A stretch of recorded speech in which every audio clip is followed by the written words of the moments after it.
Quero falar sobre o solteiro Jesus. Jesus, o solteirão. Okay? Jesus era solteiro, né? Então, okay? Mas Jesus vai casar um dia, então você tem chance. Vamos lá, Mateus capítulo 19, o primeiro texto que eu quero compartilhar com os irmãos. Verso 10 diz assim, Mateus 19, verso 10 diz assim: disseram-lhe os discípulos: se essa é a condição do homem relativamente à sua mulher, não convém casar. Jesus, porém, respondeu: nem todos são aptos para receber este conceito, mas apenas aqueles a quem é dado.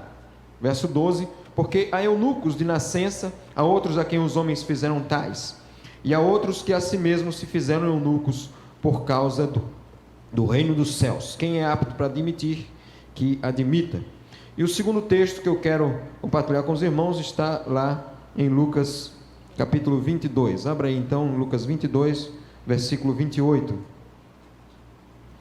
22, Jesus falando para os discípulos, diz assim, Lucas 22, 28: vocês são os que têm permanecido comigo nas minhas tentações. Vocês são os que têm permanecido comigo, do meu lado, nas minhas tentações. Amém? Deus nos abençoe. Queridos, no Brasil, segundo o último censo do IBGE, lá em 2023, são 63 milhões de casados, frente a 81 milhões de pessoas sem companheiros registrados, ou seja, os ímpares vão dominar o mundo. De acordo com a Euromonitor Internacional, a taxa deve crescer mais de 20% até 2040. Então, isso requer uma preocupação nossa muito forte, pastor Paulo. Esse número de divorciados, de solteiros, não é? De viúvos, de desquitados, está realmente aumentando. Não é?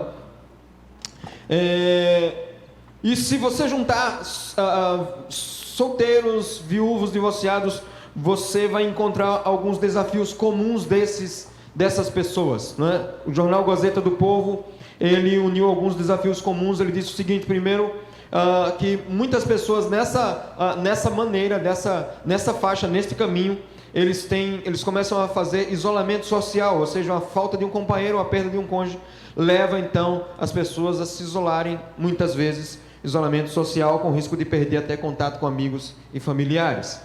Outros têm os desafios financeiros. A mudança de status conjugal pode gerar problemas financeiros, especialmente se houver filhos ou então dívidas, né?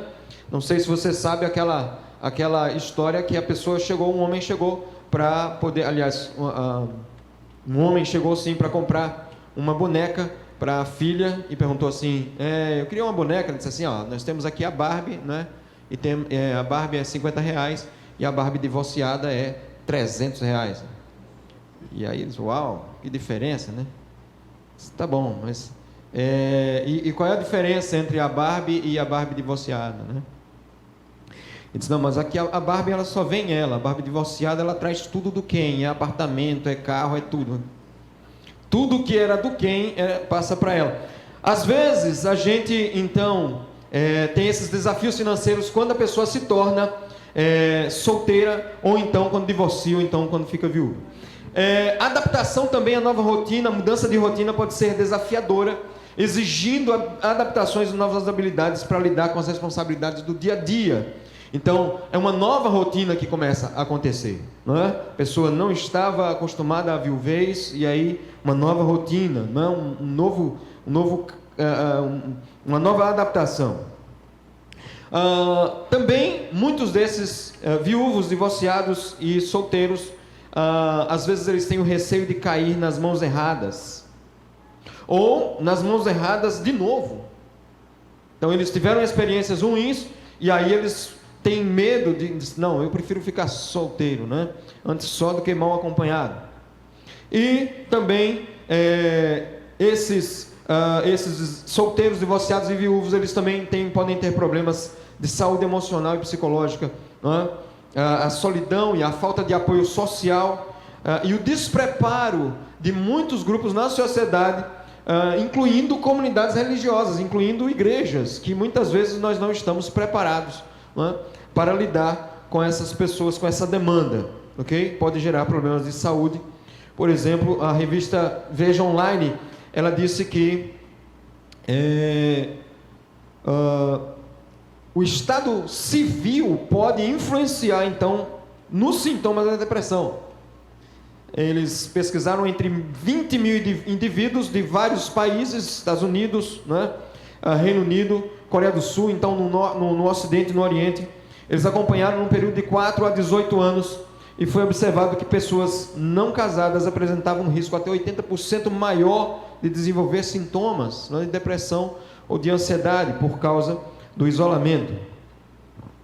E isso aí então preocupa a gente, né? Claro que não todos são assim, porque com certeza a igreja é um lugar que a gente encontra apoio e muito mais a gente encontra o Senhor para estar tomando conta da gente, não é? Mas vamos lá. A Bíblia diz o seguinte, em Mateus capítulo 19, o pessoal chegou para Jesus e falando sobre a questão do divórcio, os fariseus lhe perguntaram, e aí, como é essa questão do divórcio, pode, não pode? E ela disse assim, não, por essa causa deixa o homem pai e mãe e se une à sua mulher. Ele foi tratando sobre a questão do divórcio, e eles disseram assim, puxa vida, aí fica difícil, né, você ter que, né, repudiar a sua mulher, a não ser por causa de relações sexuais ilícitas, né? E aí, se a gente casar, comete adultério, aquele negócio, então é melhor não casar. Ele disse, nem todo mundo pode receber essa palavra de não vou casar ou vou casar, porque há pessoas que têm o dom, não é, do eunucato, ou o dom do celibato, não é? E aí então, Jesus, ele tinha esse dom, João Batista tinha também esse dom, não é? Então esse primeiro ponto que eu quero compartilhar com os irmãos aqui, é exatamente essa questão de que Jesus, ele disse assim, tem 3 tipos de pessoas que não casam. Que os homens fizeram tais, eles castraram as pessoas, né? Eles castraram aquele homem. Outro, que a si mesmos se fizeram eunucos por causa do reino de Deus, né? Eles não casaram, eles então se tornaram celibatários por causa do reino de Deus, né? Como João Batista, né? E o próprio Jesus, por causa do reino dos céus, né? E há outros então de nascença. Então tem pessoas que têm o dom. Jesus tinha o dom do celibato, então ele era solteiro, ok? Casar então não é para todo mundo. Assim como tem gente que eu não sei, eu tenho dúvidas se realmente ela ia ser mãe, era para ser mãe aquele negócio. Se realmente tem gente que é para ser pai. Então tem gente também que não é para casar. Se você tem o dom, é mais feliz você sem casar do que você casar. É uma tragédia se você casar. Tanto é que a quantidade de gente divorciando e quebrando pau, né, é muito grande na terra, né? Então, o que foi que Jesus fez? Cristo tinha tempo para investir seu tempo com o Pai. Investimento e o tempo a sós com Deus era muito mais fácil. Como Paulo disse assim, é melhor você ficar como eu, né? Paulo também. Então, ele se faz a si mesmo para o reino de Deus. Não force as pessoas a casar. Talvez você é solteiro ou divorciado e você já diz, e aí, quando é que casa, né? Aí quando você casa, e aí, quando é que você tem filho? Aí quando você tem filho, e aí, quando chega o neto? Pô, nunca para, não é? Nunca para. Então, não force as pessoas a casar. Eu soube que o John Stott, não é? Que eu conheci pessoalmente, ele, né?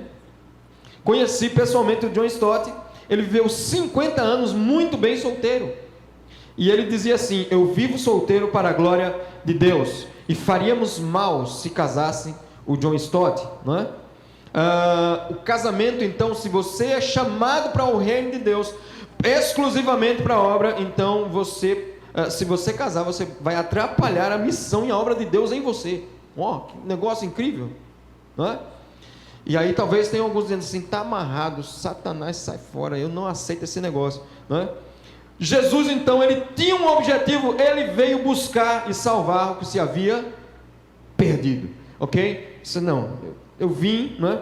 Eu vim para procurar os perdidos, não é? Não veio para procurar as mulheres perdidas, né? Que o pessoal diz aí que são as mais procuradas. Primeiramente, então, os da casa de Israel, depois o mundo inteiro. Então eu quero salvar as pessoas, ok? Talvez você esteja aqui e Deus tem um plano para você que na verdade só você sendo solteiro, solteira, você vai desempenhar. E aí talvez você esteja dando murro em ponta de faca, e Deus assim: minha filha, se casar estraga, se casar estraga, casar vai ser um problema para você, você quer, então tome. Agora, se você não tem um dom, pelo amor de Deus, case. É melhor casar do que viver abrasado. Quem é casado aí, por favor? Isso, eu também, muito bem. Pergunta a pessoa do seu lado aí se você está bem casado. Está feliz casado? Pergunta isso. Só os casados aí, pergunta aí se ele está legal, está jóia, ele quer dar uns tapas na... Não, graças a Deus. Bênção.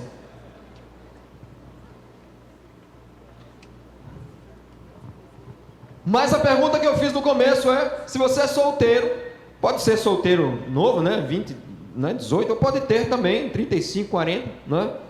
Se você é solteiro então e quer casar, quem quer casar ainda? Quer casar? Isso, ok, tranquilo, beleza, joia.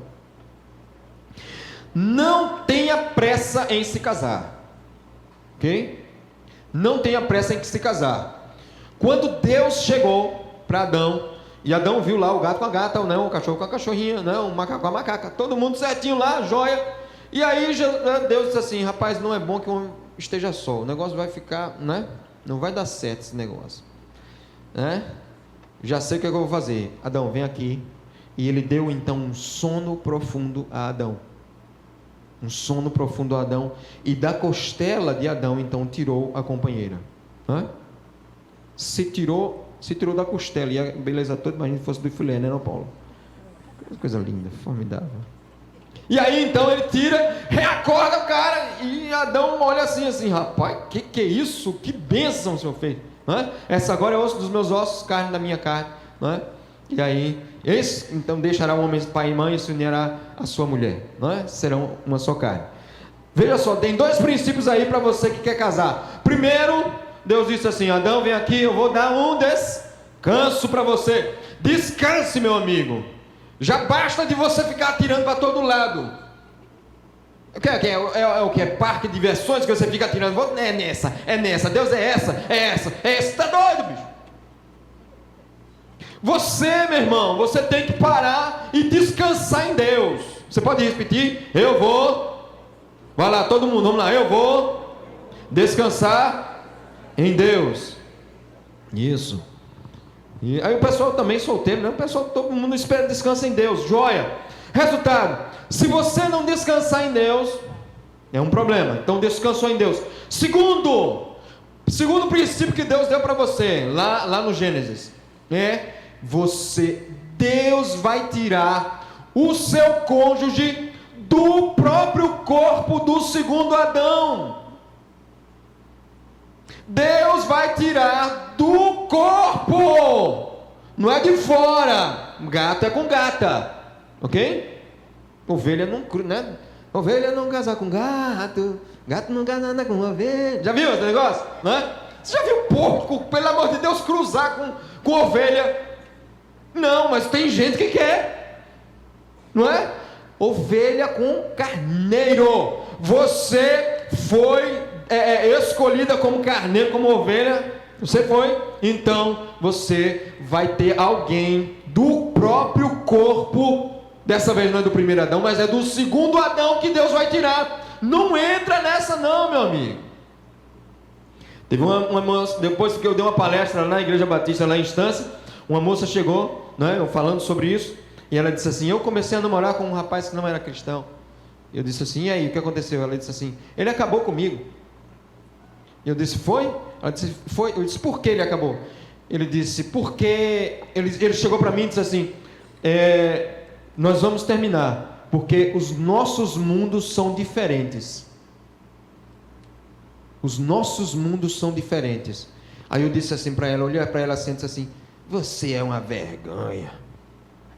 Aí ela disse: que isso, pastor? Eu disse: você é uma vergonha. Não era ele que tinha que terminar com você, era você que tinha que terminar com ele. Você é muito mais nobre, você é filha de rei, você é princesa. Negócio é esse, você se rebaixando, entende? A filho das trevas. A Bíblia diz em Gênesis, a Bíblia diz em Deuteronômio: não case com pessoas, não é? Dos outros povos. A Bíblia diz, quer mais? Quer em Esdras, quer mais? Quer em Neemias, quer mais? Quer em Êxodo, quer mais? Quer em Deuteronômio. Então é mandamento. Amém? Pode ser um amém mais forte, né? Vai lá, 1, 2, 3 e... Oh, glória, benção. Então, para de...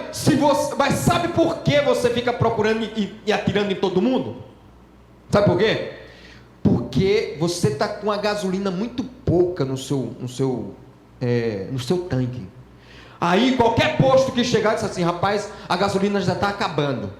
A gasolina já está... É uma ilustração, né? A gasolina já está acabando. E aí o cara disse assim: rapaz, vamos nesse posto. Ele disse: rapaz, esse posto aí, a gasolina é ruim pra caramba. Mas será que dá tempo de chegar no outro? Diz: rapaz, vamos ter que botar nesse mesmo, né? Eu sei que é adulterada, mas simbora, né? Vambora, né? Bota só um pouquinho, só para chegar no outro, não é? A mesma coisa às vezes é você. Se você não criar valor, se você não criar raiz, se você não criar uma estrutura, qualquer pessoa que chegar, você está vazio. Aí vai querer qualquer posto de gasolina, né? Crie valor, para que você então, e Deus diga assim: olha, é essa aqui, é esse aqui. Crie valor. Amém? Dom do celibato, então, Jesus ele tinha. E a gente não está falando aqui sobre homossexualismo, ok? A gente está falando aqui sobre dom do celibato. O que era que Jesus fazia no seu celibato, no seu como celibato, não é? Em Lucas 5,16 a Bíblia diz assim: Jesus passava tempo com o Pai. Jesus passava tempo com o Pai. Passa tempo com o Pai, filho. Passa tempo com o Pai, com Deus, não é? Às vezes aí a gente está casado, a gente não tem tanto tempo quanto a gente poderia ter com o Pai. Então desenvolva intimidade com o Senhor. Jesus também visitava amigos e tinha amigos. Em Lucas capítulo 10 ele chega para visitar Marta, Maria e Lázaro. Ele tinha João, Pedro e Tiago como melhores amigos dele. Em Mateus 4,18 Jesus fazia caminhada na praia. Então se está com, fogo aceso, pai, não vou fazer caminhada aqui, chega, ô glória, vai fazer caminhada, vai fazer exercício físico, ok? Que aí sublima em nome de Jesus. Jesus não somente isso também, mas ele comia comidas saudáveis. Em Lucas 13, 6 a 8, diz que ele comeu cordeiro na ceia. Depois em João capítulo 20, ele comeu peixe assado, ou seja, ele não era vegano, Jesus era carnívoro. Glória. Eu sei que tem gente vegana aí, fica à vontade, ok? Mas eu sigo, os passos de Jesus. Eu gosto de um carneirinho, eu gosto de um peixinho assado frito. Amém? Alguém gosta de peixe frito aí? Ô glória! Bênção! Muito bem. Jesus então comia comidas saudáveis. Coma comidas. Pare! Às vezes a gente está enchendo o nosso corpo de coisa que não presta. Aí está desse tamanho. Meu Deus, por que eu não consigo ninguém? É muita coisa que não presta que você come, entendeu? Muita coisa que não presta. Mas em Lucas capítulo 22, dá uma olhada agora então. A gente falou sobre o eunuco e a gente vai então dar uma olhada aí no capítulo 22.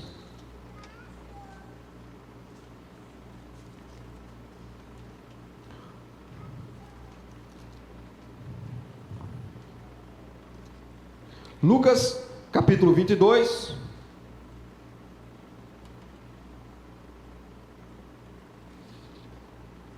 diz assim, o texto que a gente leu, versículo 28, vocês são os que têm permanecido comigo nas minhas tentações.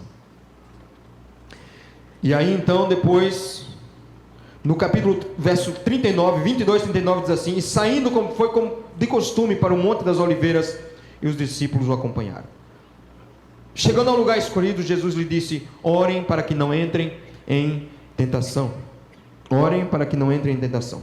Um pouquinho antes, no versículo 35, ele disse assim, Jesus lhe perguntou, quando eu mandei vocês sem bolsa, sem alforje, sem sandália, verso 35, faltou porventura alguma coisa? Nada, disseram eles.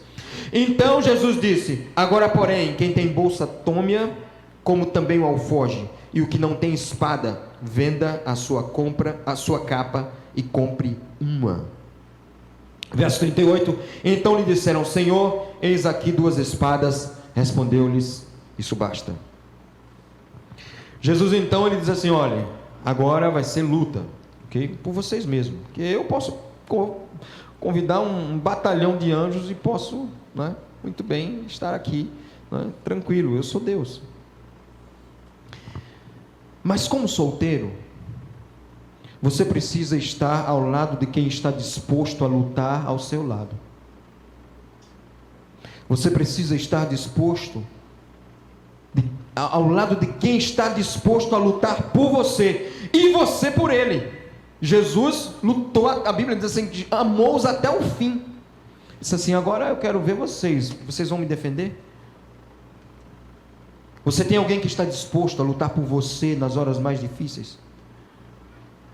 E se a pessoa estiver aqui, talvez esteja bem perto de você, essa pessoa que tem lutado por você.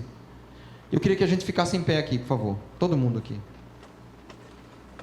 Tem alguém que tem lutado por você? Eu queria que você desse um abraço nessa pessoa que tem lutado por você. E diga muito obrigado. Se tem alguém, procura alguém e diz assim: muito obrigado, porque você tem lutado por mim. Talvez você seja chato, talvez você, tem coisas que você não gosta nele, ou vocês não, mas tem gente que está disposto a lutar por você. E se você não tiver, olha ao redor, existe uma comunidade chamada igreja, aquele que está disposto a lutar, a usar a espada ao seu lado.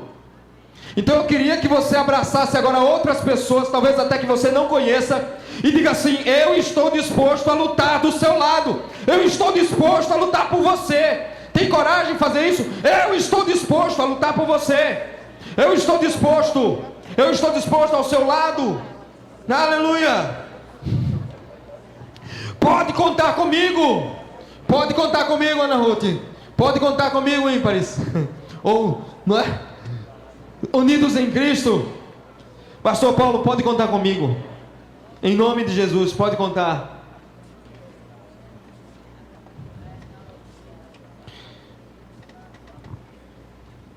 Se você então está à procura de alguém que precise lutar com você, você chegou no lugar certo. Bem-vindo à comunidade daqueles que lutam uns pelos outros. Bem-vindo à igreja. Ou talvez você esteja à procura de alguém para se relacionar e que você... Pode sentar, queridos. Só manda com, pessoal obediente aqui. Senta, levanta. Se você está à procura de alguém, procure alguém que lhe defende na frente dos outros, que luta por você, e não que fica calado ou então ajuda a acusar. O que Adão fez com Eva. Eva errou lá, pegou lá, no fruto, e ele ficou caladão lá, Caladão, caladão. Ficou caladão lá, peladão e caladão, Falou nada, omissão, aquele, sabe daqueles homens, que são omissos, fica, tem que fazer o papel dele, mas não faz. Aí quando ela chega e oferece a ele, o camarada vai lá e pega. Depois, quando se abre os olhos para o mal, aí Deus chega e diz assim: rapaz, o que foi que você fez? O que é que ele diz? A mulher que você me deu, ainda culpou Deus. A mulher que você me deu, isso aí não vale que o gato enterra. Então eu disse a você. Claro que ele não disse isso, A gente está dizendo, colocando na nossa linguagem. A igreja de Cristo, então, é uma igreja que não deve acusar, nem uma igreja apática, mas uma igreja que luta por você. No capítulo 22, no verso 48, a Bíblia diz o seguinte. Desculpe, 46. Levantando-se da oração, foi ter com os discípulos e os achou dormindo, de tristeza. E disse-lhes: por que estão dormindo? Levantem-se e orem, para que não entrem em tentação. A Bíblia diz então, em Mateus e em Marcos, que ele foi 3 vezes. Ele chegou, né, para os discípulos e disse: olha, fiquem aqui e vigiem comigo. Estejam do meu lado, ok? Pedro, Tiago e João. Eles disseram: pode contar com a gente, chefe. E aí ele vai, né? Um tiro de pedra, mais ou menos uns 20, 25, 30 metros. Ele começa a chorar e começa uma agonia muito grande, né? E começa a sofrer, né? Por causa daquilo que injustamente ele vai levar os pecados do mundo inteiro. Ele vai, né, sofrer, né, sem nenhum pingo, sem nenhum pecado. Quando ele levanta, ele volta, ele encontra o quê? Os outros roncando. Aí disse: rapaz, levanta aí, né? Ora comigo. Vai lá. Quando volta, o pessoal de novo roncando. Você acorda, rapaz. Ele vai lá na 3ª vez, já basta. Jesus como solteiro, e você como solteiro, você precisa andar ao lado de gente que não é indiferente aos seus problemas. O cara estava passando uma agonia. O homem ia ser crucificado. Ele disse: pelo amor de Deus, olha, a minha alma está triste a ponto de morrer. A minha alma está numa angústia terrível aqui. Entende? Então, por favor, fica comigo, fica do meu lado. Sofre comigo. E aí a Bíblia diz então que eles dormem ou de cansado ou de tristeza. Em Lucas diz que eles dormiram de tristeza, e em Marcos diz que eles dormiram de cansado. Já viu aquela pessoa que você vai conversando, né? E ela está dizendo e daqui a pouco ela já vai caindo na cama, né? Aí você diz assim: você não liga para mim, você é um miserável, né? Mas pode ser que ele esteja cansado realmente, né? E você luta, né? Você luta para deixar os seus olhos abertos. Sim, eu estou entendendo. E o cansaço tentando baixar, né? Os discípulos então estavam muito cansados. Cristo disse: eu preciso de vocês, fiquem aqui, vigiem comigo. Qual é a sua reação quando as pessoas são indiferentes às suas grandes gotas de sangue, às suas lágrimas, ao seu suor? Qual é a nossa reação? O pior, qual é a reação das pessoas também quando nós somos indiferentes para com os problemas delas?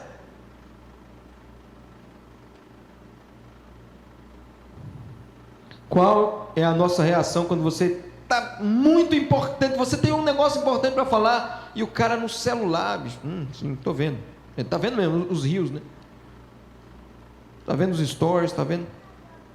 Você dá vontade de pegar aquele celular e quebrar na hora.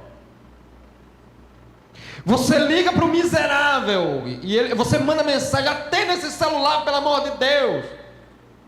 10 vezes você, né? Tem gente rindo assim, né? Acontece, né? E o cara completamente indiferente. Sabe o que foi que Jesus fez em João 17? Antes de ir para o Jardim das Oliveiras, olhem lá a quantidade de oração que ele fez pelos discípulos. Ele suou também pelos discípulos. E agora ele pediu: por favor, orem por mim. E os caras vão dormir. Você faz e as pessoas não te valorizam.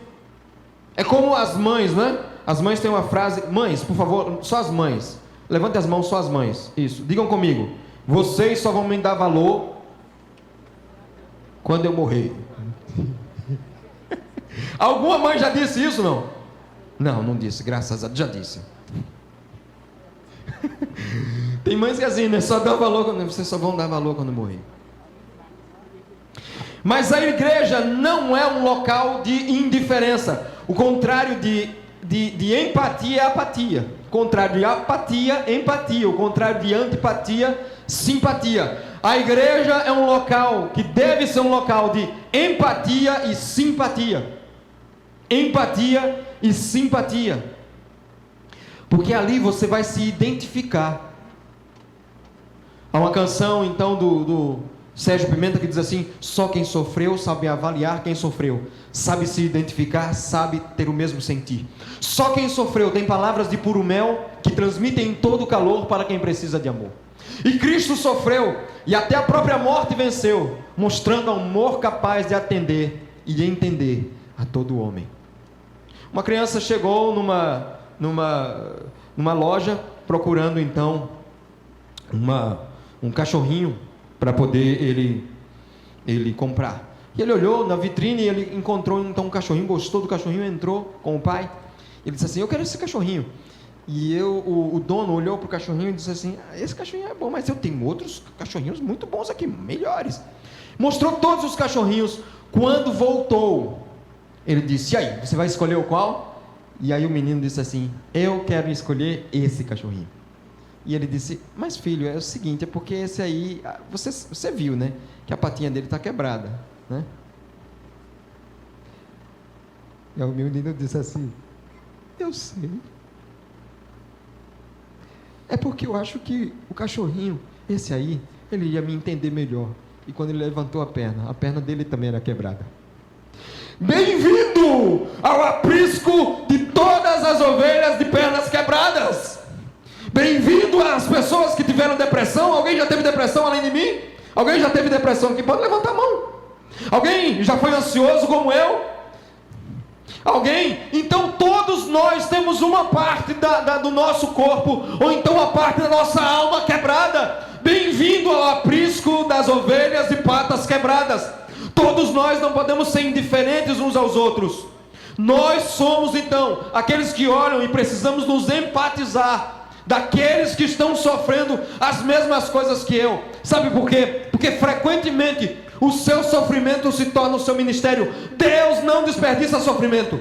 O sofrimento que você passou, o divórcio que você passou, a viuvez que você passou, você então está apto para ajudar outras pessoas. Bem-vindo à congregação das ovelhas de patas quebradas. Pode olhar para uma ovelha aí, pergunta a ela então alguma coisa que fere ela, ou então alguma coisa que ela está machucada, alguma coisa que você diz assim: não, eu sofro. Ou então pergunta a ela aí: você tem alguma, pergunta só isso aí, você tem algum problema? Só isso, pergunta. Você tem algum problema? Pergunta. Tem. Diz para ele assim agora: eu também tenho. Se você também tem, então você e eu, nós somos iguais. Não podemos ser indiferentes. Lucas capítulo 22, versículo 48, diz assim: Jesus, porém, lhes disse: Judas, com um beijo você trai o filho do homem? Com um beijo você trai o filho do homem? Jesus já sabia, ele escolheu 12 apóstolos, e um deles ele sabia que ele ia trair, sabia quem era que ia trair. Na última ceia ele dá então, ele molha o bocado de pão e dá para aquele homem, né, que é Judas. E o interessante, irmãos, é que em outro texto, em Mateus 26, verso 50, sabe de que Jesus chama Judas? Chamou o traidor de amigo. Chamou o traidor de amigo. Você é daquele que já traiu ou já foi traído? Qual a sua reação ante as pessoas que te traem? Ao invés de chamar amigo, você quer assim: Senhor, me dê sabedoria para agir com aquele homem, com aquela mulher, que se me der força eu bato. Você quer pegar uma espada e cortar a orelha dele, ou quer cortar a cabeça dele como Pedro fez com Malco? Você quer trair também? O pessoal diz aí fora, né? Não, mulher não trai, mulher se vinga. Quer ir nessa filosofia? Quando você ouve aquilo que aconteceu com aqueles que lhe traíram, você diz assim: eu acho é pouco. Queria que acabasse lá com a vida dele. Era bom para ele aprender. Deus então, ele diz assim, olha lá em Provérbios, ele diz o seguinte: se você começa a gostar de ver o mal das pessoas, mesmo aqueles que estão fazendo mal para você, Deus retém a sua mão. Talvez você nessa noite está aqui, Deus está falando com você, Está na hora de você ter uma reação diferente àqueles que lhe traíram. Pode ser a sua esposa, o seu esposo.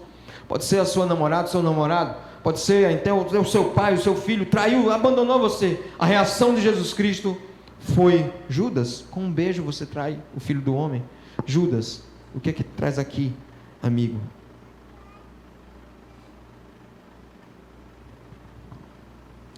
A Bíblia também diz o seguinte, capítulo 14, verso 50.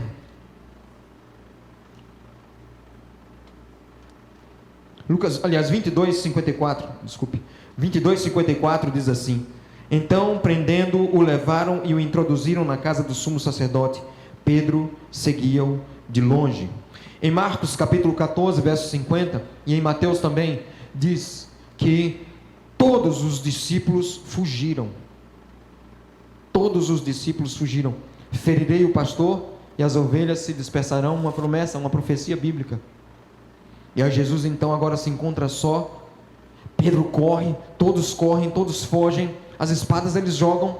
E ainda Pedro fica de longe para ver o que é que... Mas vamos ver se dá certo, né? Ainda chega um homem, provavelmente o Marcos, envolto em um lençol, e olha, e aí eles, olha, aquele rapaz estava lá, e ele foge, né? Deixa o lençol, sai nu. Todos o abandonaram. Como solteiro, você precisa andar ao lado de gente que não te abandona nas piores horas. E se pessoas te abandonaram nas piores horas, ou se você mesmo já abandonou pessoas nas piores horas, qual foi a reação de Jesus? Talvez você foi abandonado pela sua mãe, que te deixou órfão na casa de um parente, ou da avó, ou abandonado pelo seu pai, que não assumiu você como filho, mas sumiu. Aí você começa a abandonar as pessoas, inconscientemente você começa a abandonar 1, 2, 3 pessoas, antes que elas abandonem você primeiro. Talvez você fez uma expectativa que todos estariam ao seu lado na hora da bronca, mas o medo então levou eles. Disseram que iam casar com você, mas então depois lhe abandonaram já perto do casamento. Fizeram um voto no altar e dias depois se abandonaram para estar com aquela pessoa vulgar. Abandono. Toda vez que você ouve essa palavra, o que é que você sente? Jesus sabe o que é abandono. Até do próprio Deus. Quando ele está lá na cruz, ele diz assim: Deus meu, por que me desamparaste? Por que me abandonaste? Até talvez essa noite tem alguém aqui que na hora do enterro, você olha para o caixão e diz assim: por que você me abandonou agora? Por que você me abandonou agora? Talvez você teve perdas muito profundas, muitas pessoas passaram na sua vida. Mas deixa eu dizer, a Bíblia diz que Jesus chega para os discípulos e diz assim: eis que eu estou convosco todos os dias, até a consumação dos séculos. Pedro abandona.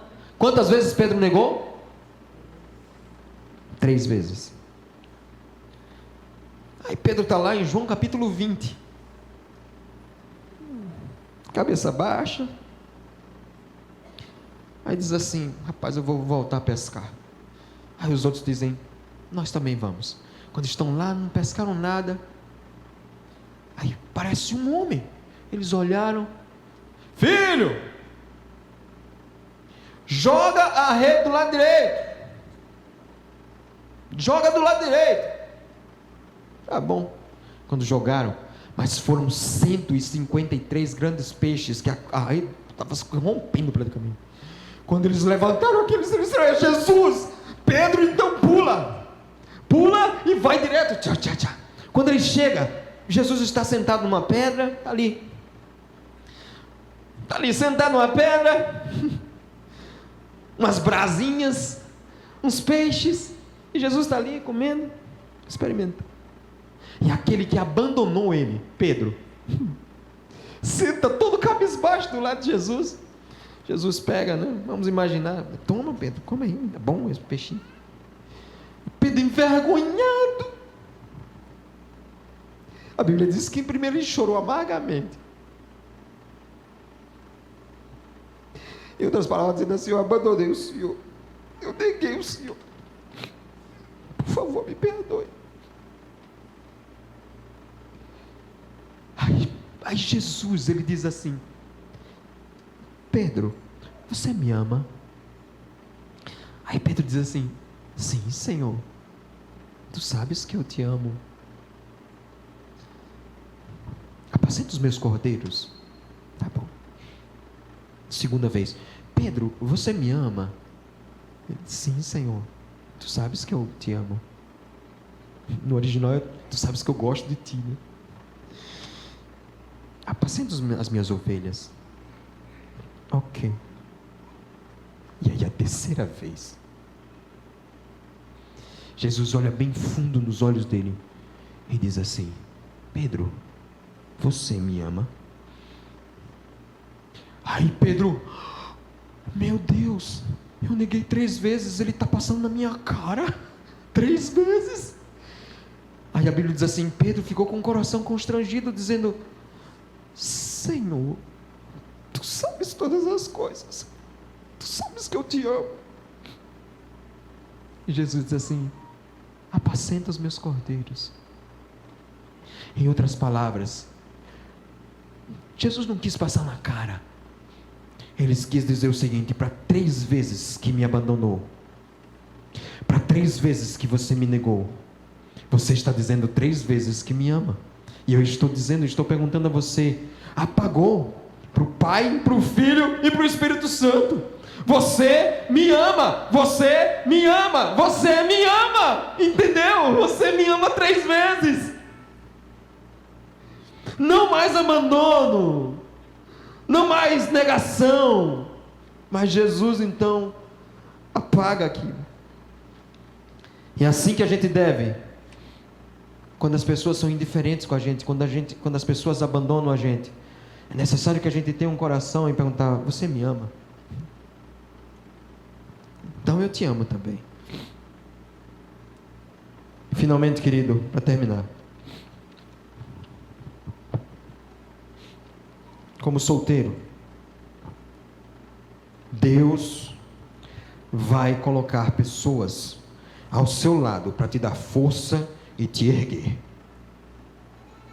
Lucas capítulo 22, verso 43 diz assim: então lhe apareceu um anjo do céu que o fortalecia. Então apareceu um anjo do céu que o confortava. Eu acho muito parecido, irmãos, esse anjo com o papel do Espírito Santo, o Consolador. Espírito Santo em grego é Paráclitos, ou seja, aquele que é chamado para estar ao lado. Aquele que é chamado para estar ao lado, para advogar, para dar força, para consolar, para animar, para exortar, para levantar a pessoa.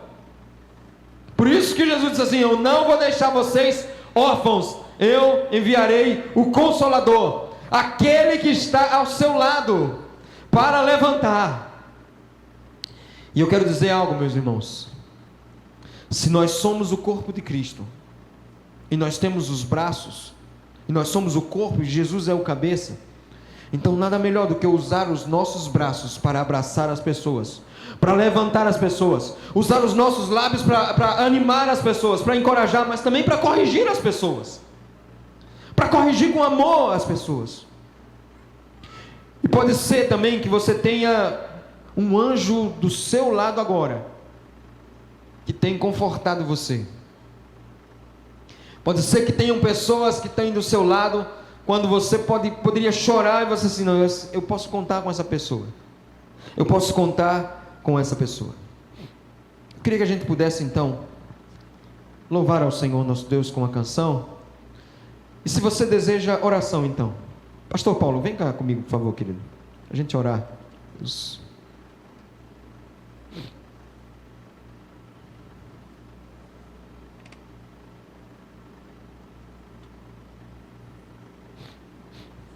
Tem um violão que possa me emprestar aqui? Um violão?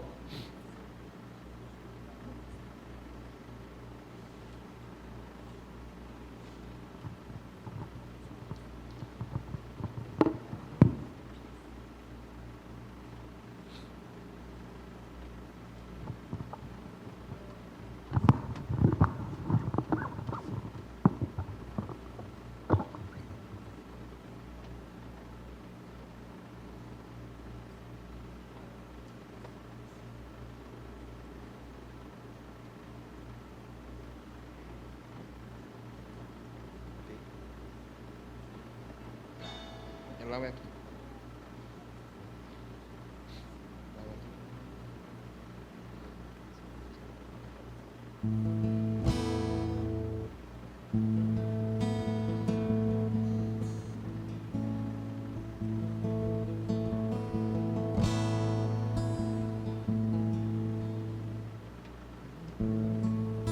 Vamos ficar em pé, queridos? Pode ser?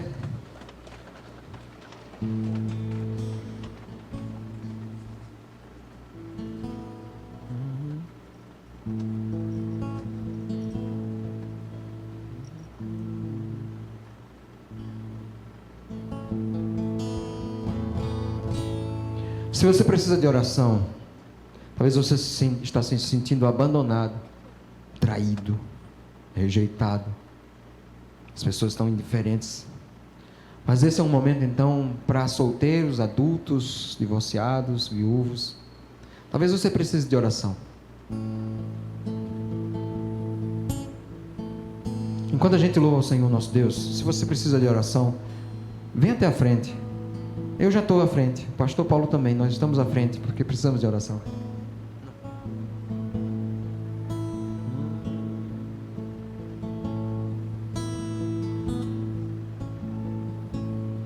Se você precisa de oração, então vem. Se não precisar, não se preocupe. Quando você sente medo, do teu lado eu estou. E é bom que você saiba que eu sinto a sua dor. Nunca, nunca se esqueça que o mar posso acalmar. E eu sei o tempo certo da vitória te entregar. Esse tempo é necessário para te amadurecer. E depois vem novidade pra você. Eu cuido de ti. Eu cuido de ti. Descansa em mim. Comece a sorrir.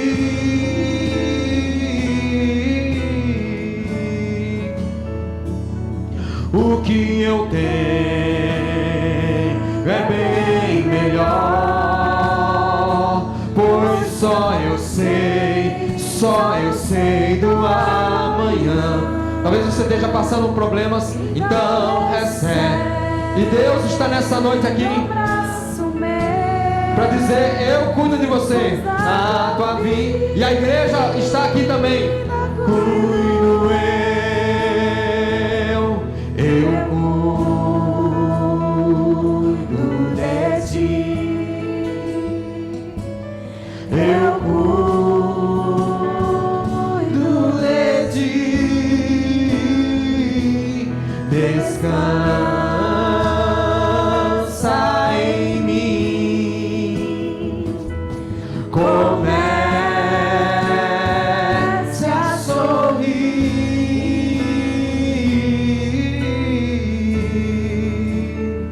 Eu queria que 3 pessoas então pudessem vir aqui, cada uma ficar com uma dessas pessoas e abraçasse ela, ficasse ao lado dessas pessoas, assim como Jesus disse assim: olha, vem aqui, fique aqui e vigie comigo. 3 irmãos, por favor, rapidamente, vem aqui. Talvez tenham outras pessoas que precisam de oração nessa noite. Fica com eles aqui.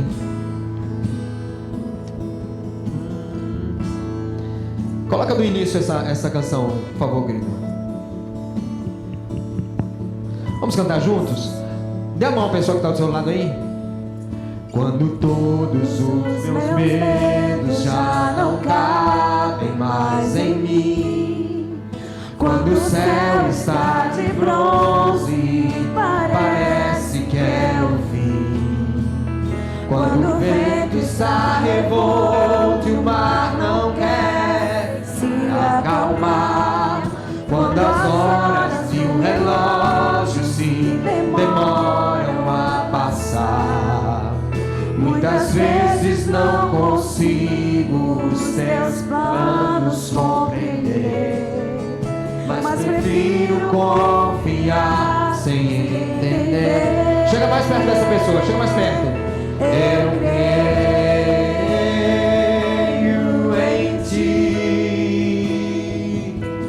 eu creio em ti, eu olho pra ti e espero em ti.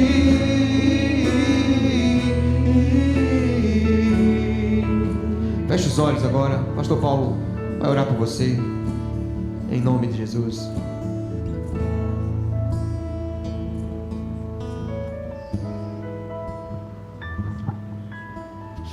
Gostaria de descer aqui. Se você ainda entende que deve vir à frente, pode vir. Pode vir, porque às vezes a gente, como eu costumo dizer, fica pensando sempre que é uma exposição. Nada disso. Todos nós fazemos parte de um rebanho de ovelhas com pernas quebradas. Ovelhas com pernas quebradas. Pode vir, em nome de Jesus. Venha.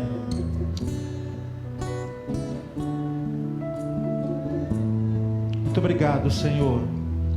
Obrigado, ó Cristo que restaura vidas, que dá sentido à nossa existência, que nos ama tanto, que nos abraça de novo, que nos traz novamente ao lugar que pensamos que perdemos, porque negamos ou traímos em algum momento, desanimamos, tiramos o foco, e o Senhor traz-nos de novo a esse lugar, e nós rendemos toda a honra, toda a glória a Ti, porque sabemos, ó Jesus, que o Senhor veio com um objetivo, o Senhor veio com um propósito, e o propósito foi demonstrar claramente que a sua vida seria entregue por nós, através de um plano de redenção cheio de graça. O Senhor fez com que a nossa vida tenha sentido. Muito obrigado, Senhor. Nós oramos por cada um que está aqui à frente. Nós, ó Deus, louvamos pela vida de cada um que aqui se encontra. Aleluia. Em nome de Jesus. Nós rendemos toda a honra e toda a glória, porque só o Senhor que conhece e que sabe, Senhor, a necessidade, Senhor, porque nós já sabemos a bênção que muitos que estão aqui são, mas só o Senhor conhece de perto e sabe os desejos que se passam na sua alma. Aleluia. Na alma deles. Rendemos, ó Deus, toda a honra, aleluia, e toda a glória. Te pedimos em nome de Jesus, em nome de Jesus, que se há ferida, se há algo a ser restaurado, aleluia, se há algo a ser avivado, aleluia, se há algo a ser melhorado, transformado, que aconteça agora, para a honra e glória do Teu nome. Em nome de Jesus. Aleluia. Nós oramos, aleluia, nós oramos e já agradecemos, aleluia, em o nome de Cristo Jesus. Amém. Graças a Deus. Aleluia.